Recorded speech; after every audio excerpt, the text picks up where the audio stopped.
Welcome to the Kootenay Birthing Congress, sorry, I'm a little bit nervous. We are very happy to welcome the local perinatal professional community.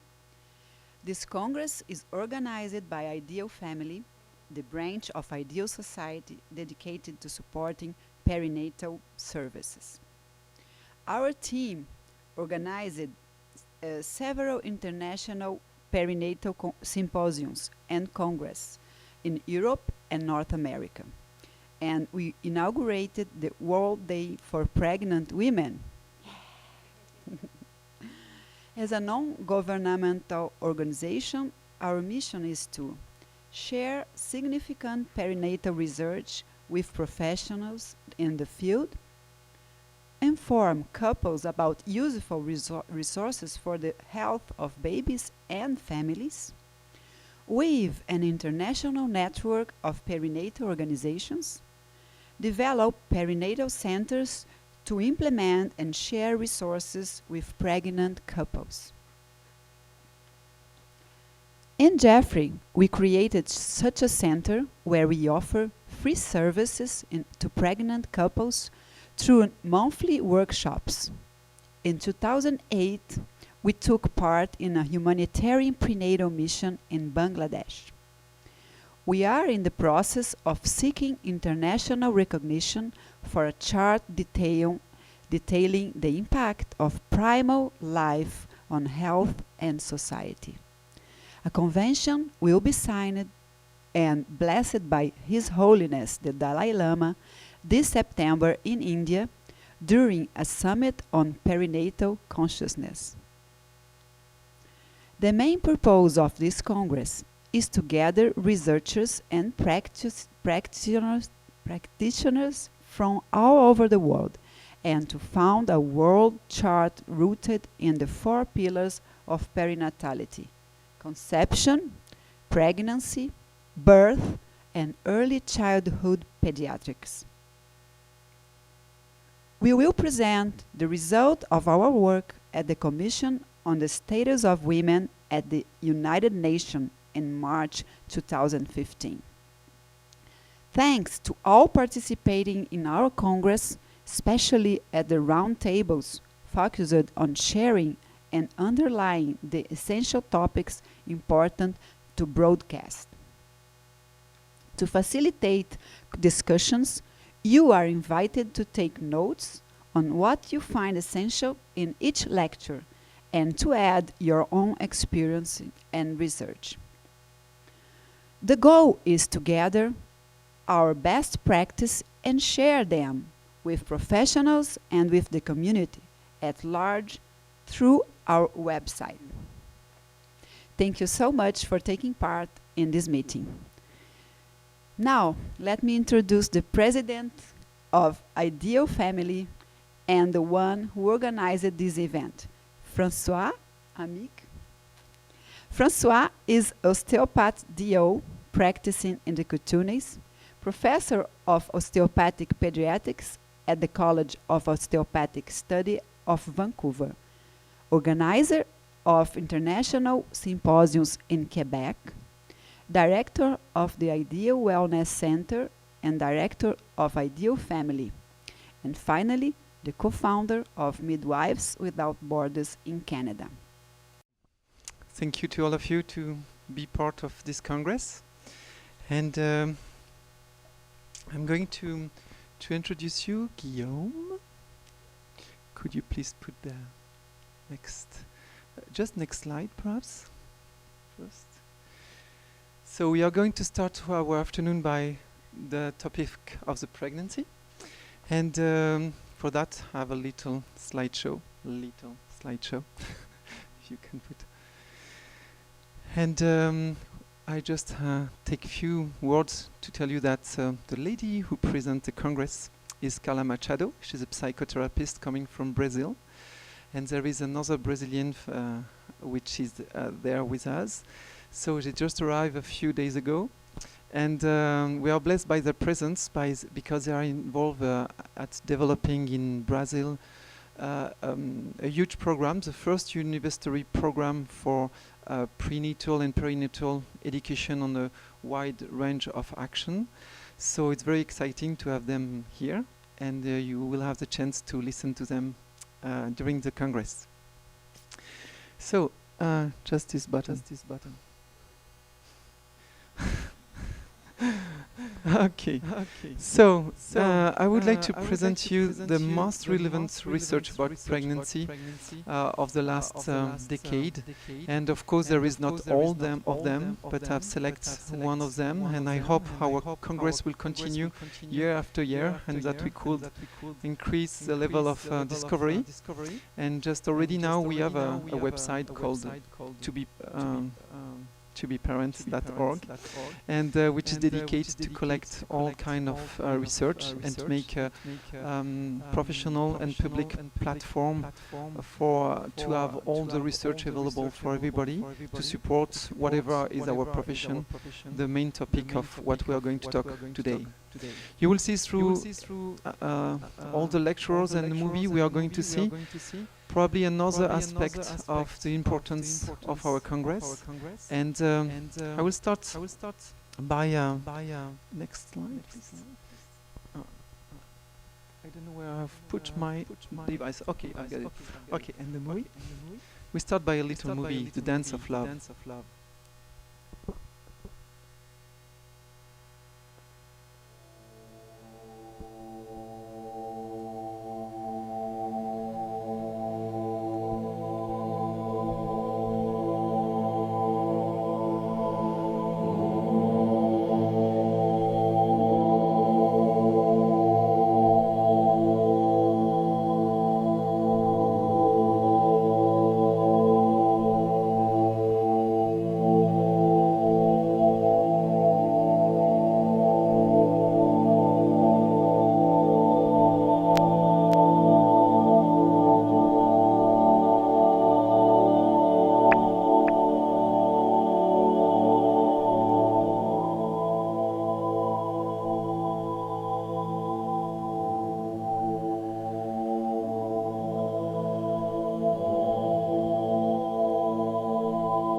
So I would like to make that you see what's going on in vitro, because in fact it seems to be the same in our body, and you see that the life starts with movement, what we call embryokinesis.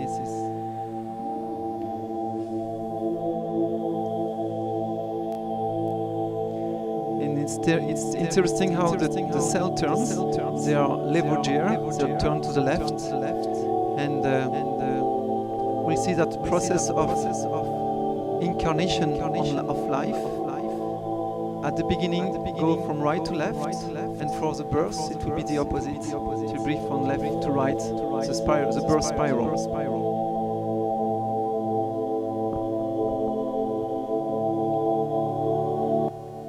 So it's continue like that for a while. So now I would like to present you a new glance on Maslow pyramids. You know that Maslow pyramid has ruled our world and still ruled our world. And the Professor Kenrick has recently demonstrated that Maslow pyramid of needs has to be corrected. He has done the only and the first research, in fact, in the real need of human beings with a huge team.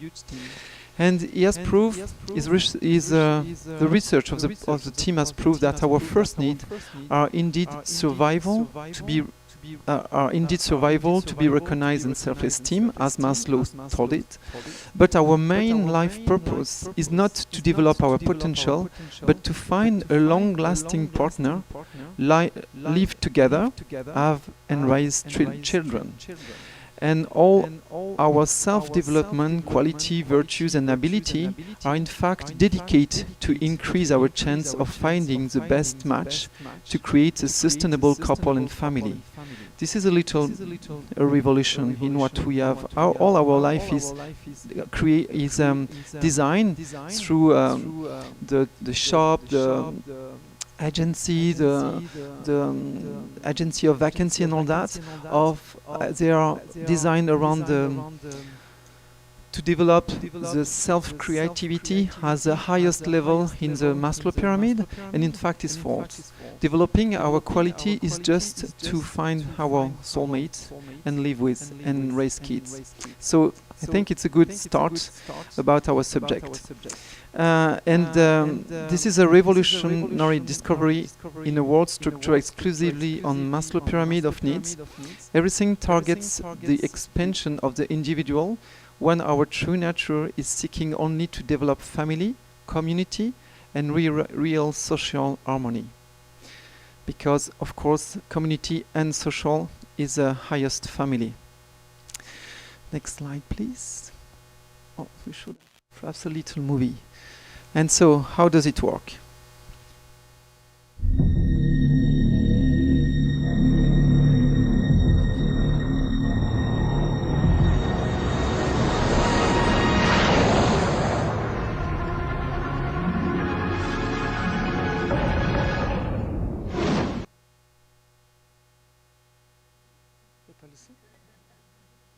It should be have a sound, but I don't know why.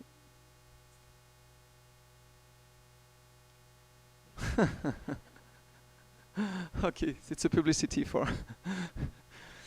So, it was just a little joke to start, and after that, sorry. Oh, it's in IKEA. So I don't know if Maria Christina could translate. Do more is in our nature.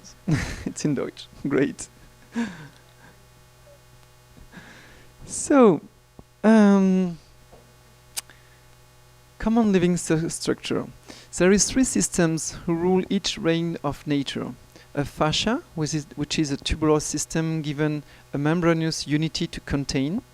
A continuous liquid system dedicated to internal and external exchange that ensure a continuum experience and growth, our enzyma, our sap of life, if you prefer.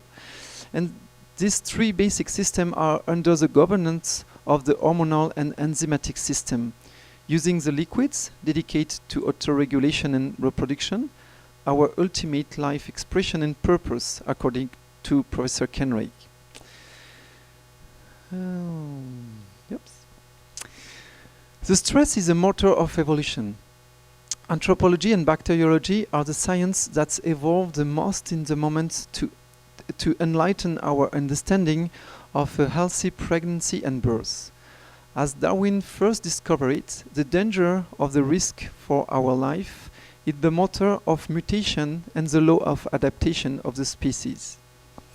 The first markers that put life in danger for human are the different type of stress. Each stress with a certain intensity and or repetition induce a mutation through an enzymatic process linked to bacteria that change the DNA encoding. This is a capital discovery of the epigenetics phenomena, which rule the activation of new neurological program to adapt our life, discovered by Professor Bruce Lipton. For all mammals, the more the level of stress increases, the more life adapts to only survive by being stuck in a retractile sympathetic way of being that block new exchange, growth and expression of our somatic function and psychological potentials.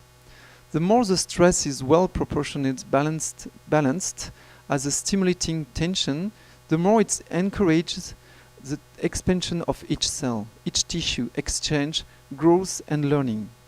But the human cortex is so evolved that it is able to change natural fight, flight or freeze, designed to avoid danger.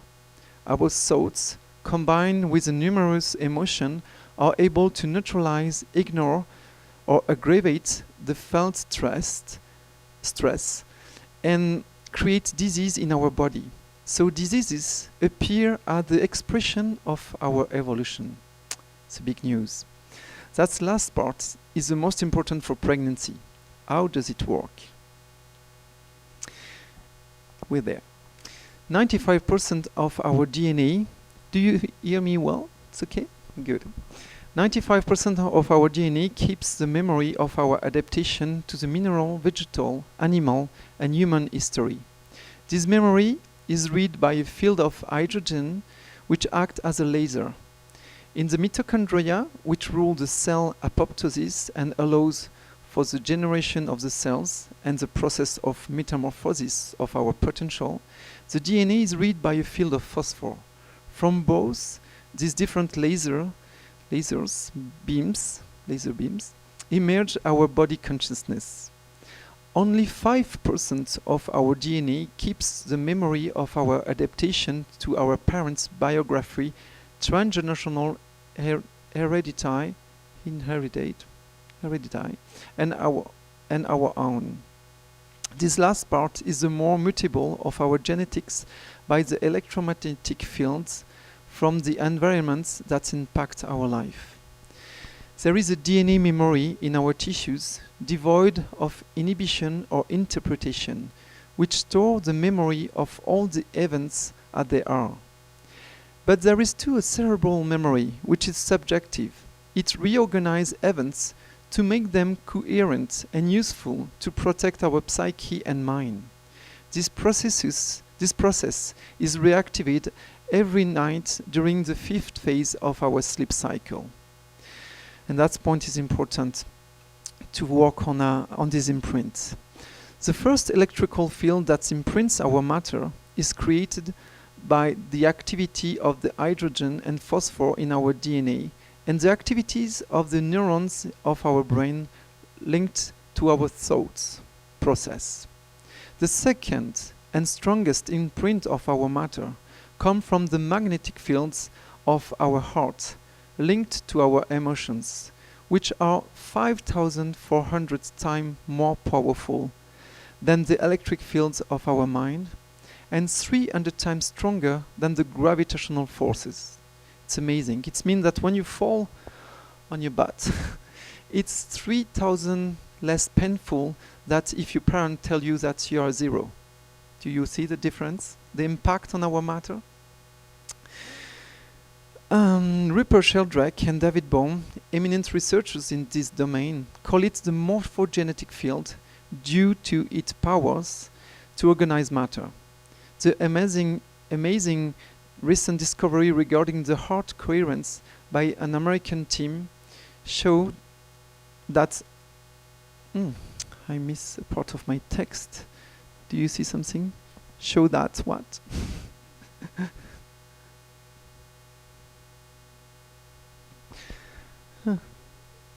The amazing recent discovery regarding the heart coherence.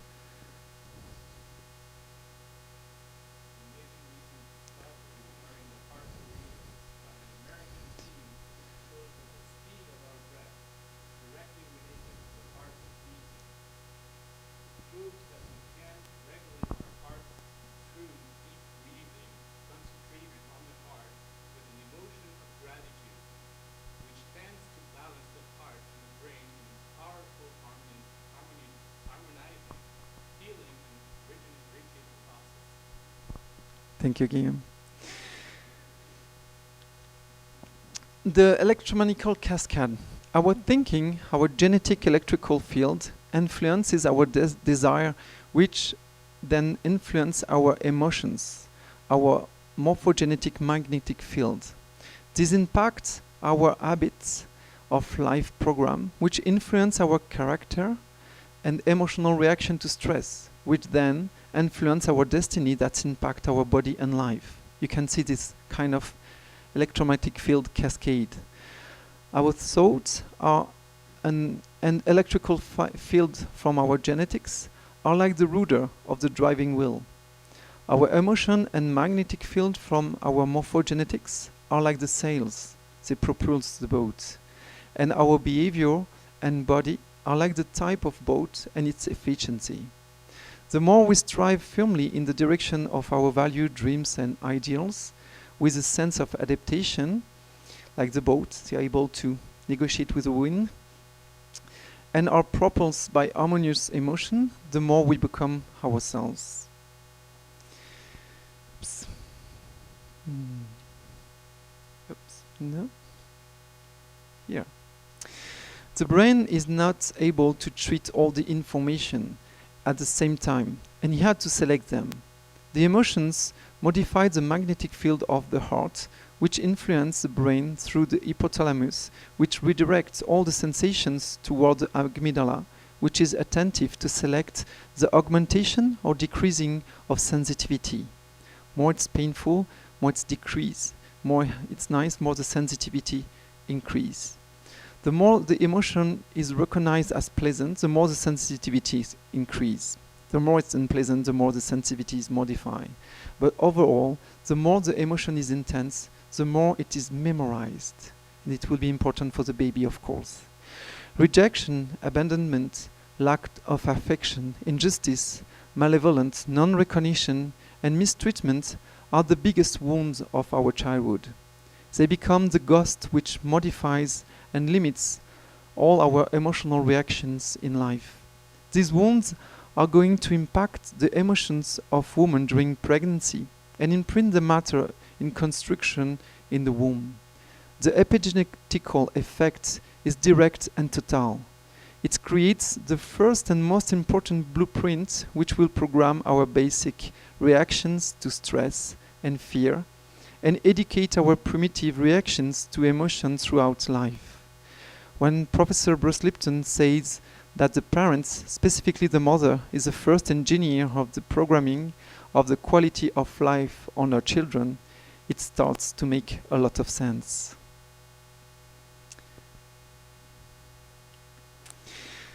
Oops, no.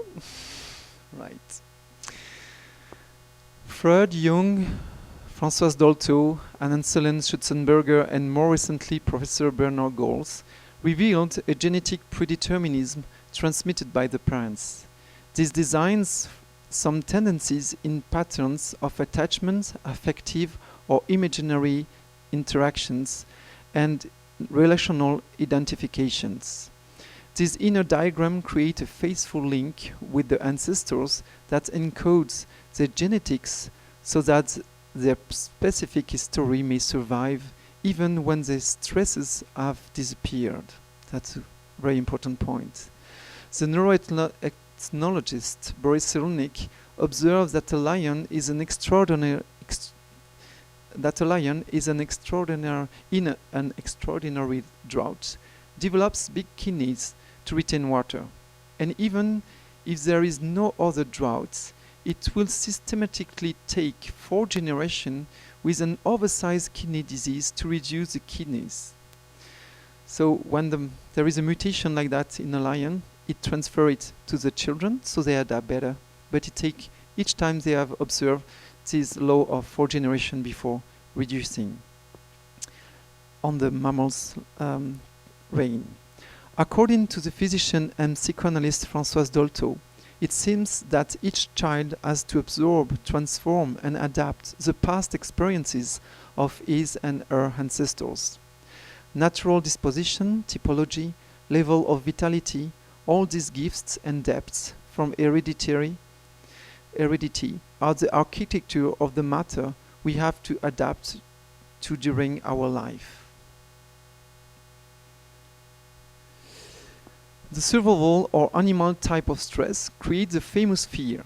Fear has a lot of subtones, like fear of suffering, fear of dying, of abandonment, of becoming crazy, being alone, not loved, or losing who we love, or not succeeding in life, or not being able to share enough love.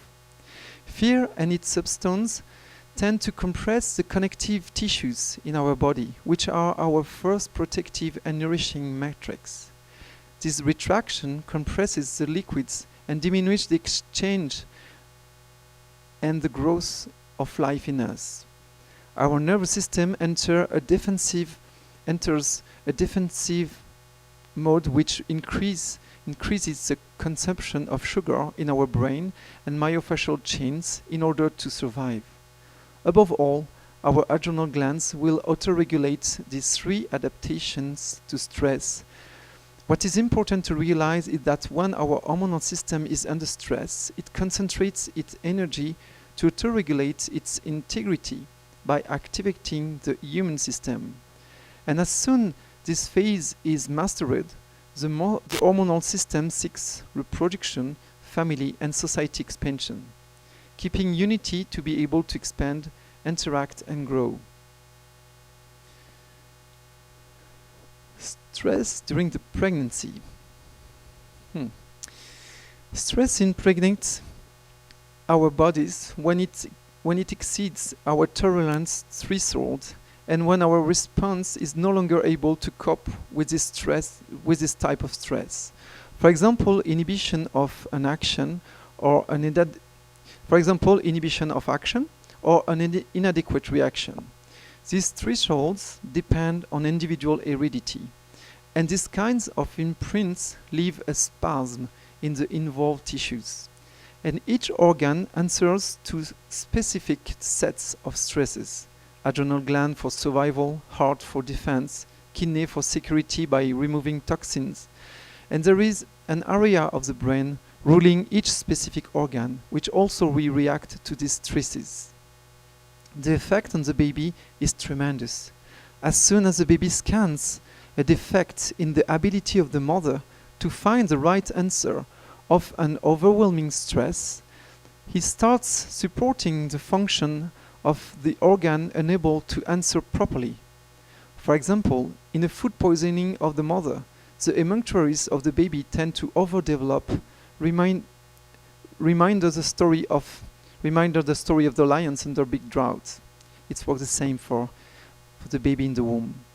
French naturalist Jean-Baptiste Lamarck, in opposition to Darwin's pure natural selection, already defended that the organic modification acquired by the use or non-use of organs and structures were transmitted to the organizations of the offspring, as it has been confirmed by the research of Marianne Diamond on rats at Berkeley and at epigenetics have proved.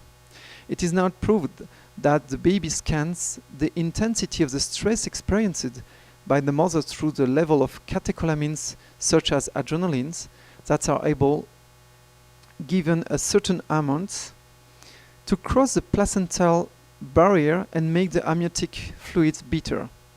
And when it's bitter, the baby tends to drink it twice less and is thought to be in starvation. But stress develops adaptative qualities too. Any efforts, perhaps it's a bit too much for babies, sorry. Any efforts to adapt that is above the body's level of competence can trigger defense programs, which may not be desirable for the future health of the child. A typical example of this is a surprising link between an hyperactive child, his IQ often very high, and heavy compression experienced during birth. It seems that the strong pressure on his body has produced such a flood of information that the brain programs itself to develop many more synaptic connections in order to manage these information highways due to overstimulation. Thus, despite a severe hyperactivity, the child are able of accelerated learning in the few minutes of attention and concentration he has in a day. And we know now we meet very often this kind of children. The embryokinesis and the morphogenesis are organized by morphogenetic fields, according to the research of René Thom and confirmed by Rupert Sheldrake. John Sharon, David Bohm, Costa de Beauregard, Schrödinger and Frank Capra have discovered that the mind, the emotions, the state of being and the behavior of the mother are able with a certain consistency to interfere in this organizing morphogenetic field by adding our own information as a new furrow called creode.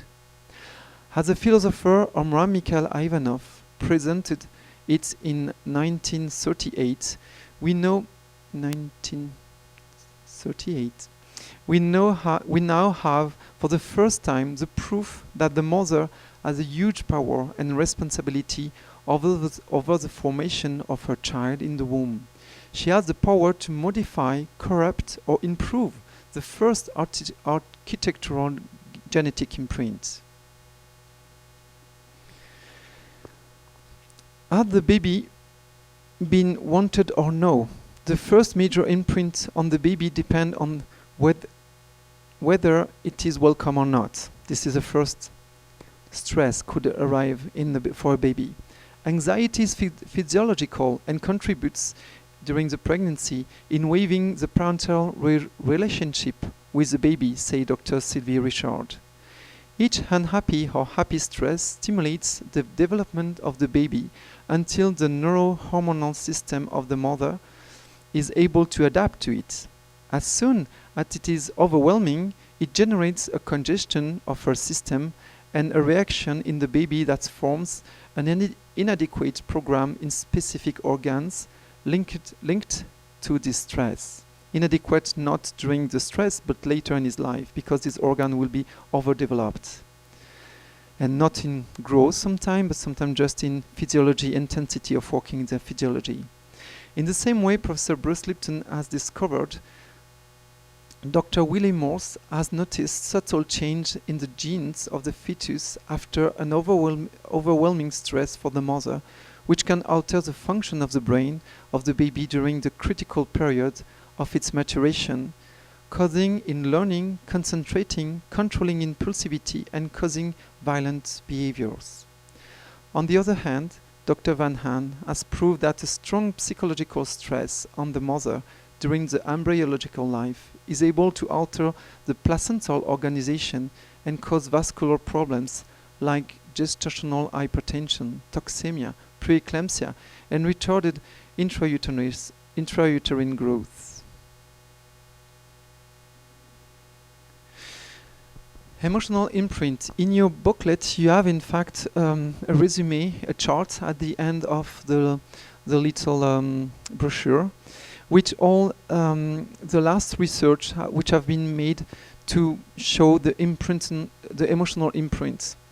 And there is different type of stress, and you will see the effect of each of these stress on the body during the pregnancy. And you have kind of psychological acute stress, chronic or subacute stress, and for each of them, a lot of studies that you have the references on your brochure will show you the effect on different organs and how they trigger them, they start to react them, and the kind of disease it could do. There is some environmental epiphenomenal stress, a sudden stress, like a car nearly hurting you. Protective role, but there is too the protective role of the mother facing acute stress, and that's the good news. In each stress, there is a way to protect, to slow down the stress, and to reconfort the baby and diminish enormously the amount of catecholamine into the body, and finally to nearly erase this kind of stress, or at least make this stress bearable and an educational stress. And that's a bit the purpose, to find some cue to answer to that. All this research is to make a kind of bilan, resume? No. Bilan, comment on dit? A synthesis of what's going on in science, and our work today will be to try to find solution to deal with that, because we can't avoid stress, but to know better what stress do will help us to know what to do with them. And the sensory motor stress, oh yes, and of course the stress work in the two sides, and the stress is just an intensity, at least it's tension, a stress. So if you sustain positive stimulations, you have an effect on the cells which is amazing. For example, the dilatation, the expansion of the cells. And for example, when you provide oxytocin in the body, the amniotic liquid becomes sweet, and the baby tends to drink it twice more. So that's just that. You could figure out how a baby could be in starvation in the womb under high stress, or it could be in paradise with sweet amniotic liquids. Sensory motor imprint. According to Jean-Pierre Relier, the brain craves external environment in small pieces through its sensorial system: sight, smell, hearing, taste, touch.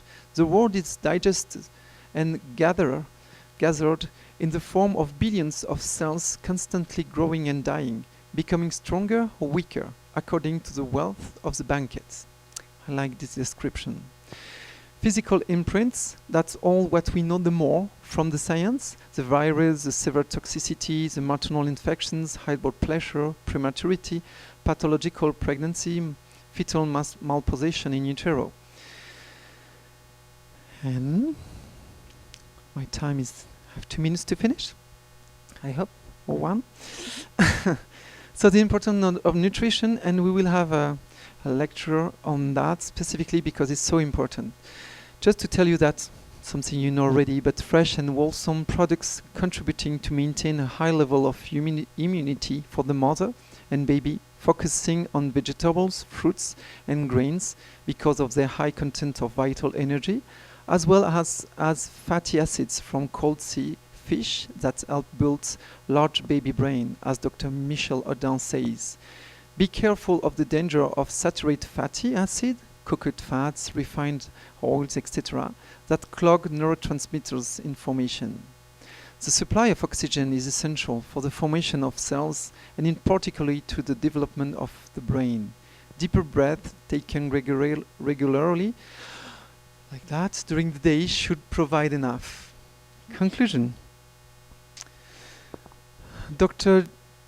Gibatin concludes that the genomic and environmental footprint of an individual is a product of complex socio-educational environments, emotional experiences, and parental messages of self-permission or prohibition, influencing the future behavior of the child, his or her development and morbidity in adulthood.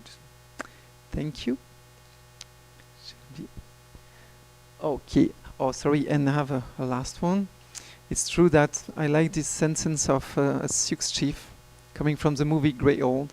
Humans become their dreams. The sooner we live our dream, the sooner our children are free to live there. So now, if you have some few questions about this topic, what's the time? Yes, in fact, we have 5 minutes. Sorry, because we start late. But after that, you know that at the end of the afternoon, we have a roundtable, so we could talk about all this topic.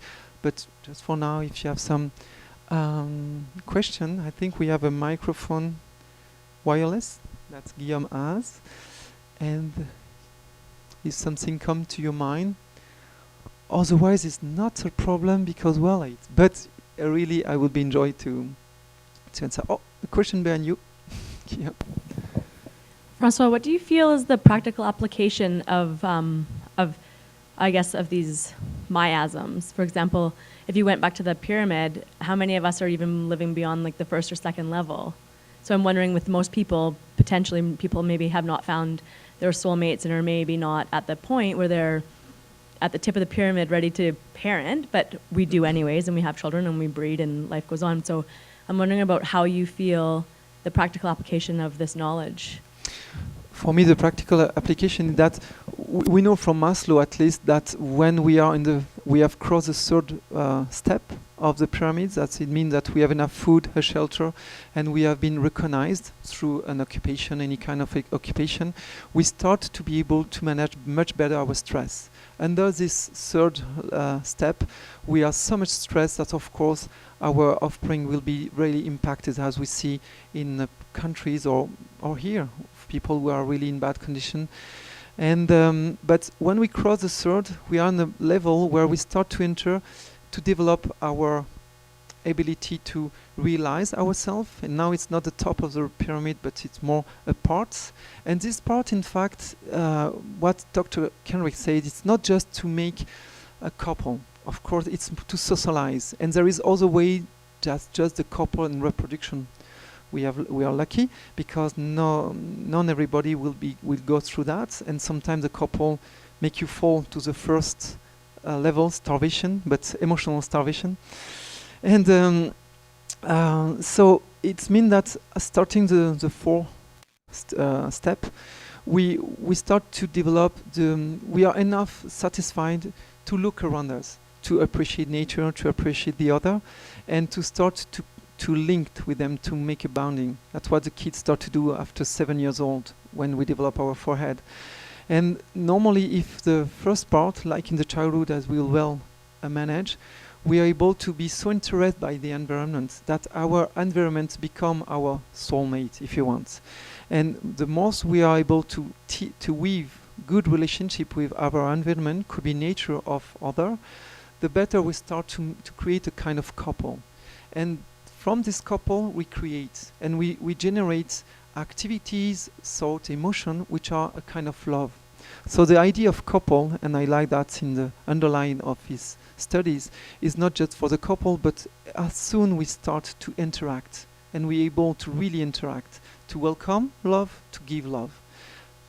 Relationship. And it could be as with all the reign of nature, as soon as with human. And when we take time to build strongly this part, we have time to learn better ourselves. And more we know ourselves, more we're able to attract people which are more connected to us. The problem of creating couples too early is that we absolutely not know ourselves. We are not finished. The Chinese suggest that we have to wait at least 30 years old to start to make a couple, because they say take at least 20 years to finish developing the hormonal system, and now we know it's true. And until our system are not completely finished, it's hard to know who we are, how we react in life, and often it's like we create too much early intimate association without having been able to have something to share, because we are still in construction. But of course, life is life, and sometimes we are lucky, sometimes we take a dove, sometimes we take a snake. But from this association, we do easy or difficult experiences. But the good news is that after a certain age, we start to know better ourselves, and either in our couples, if it's difficult, we start to find resources to be able to stabilize it and to transform, to transmute the couple we have. And so when you see that, you see that things are much more under our responsibility than the environment or the person we are living with. More we are able to connect from a healthy way to the other, more we could adapt. You know, there is some people, they have a gift to any kind of people. They have a strong, deep relationship. And these people are amazing. They are very charismatic, meaning they are able to transfer love. So the ability of love is really the ability to connect to our big environments. And sometimes if we broke this ability too early, because we forces our system, how we will see later in the childhood, tomorrow, we don't have the reflex. We have still imprint create, or if you want track in our brain, that we overreact to certain reaction. We are not so free, as we say, just to finish, to interact properly with people. Okay. So if you want, I hope we could continue the debate on the round table.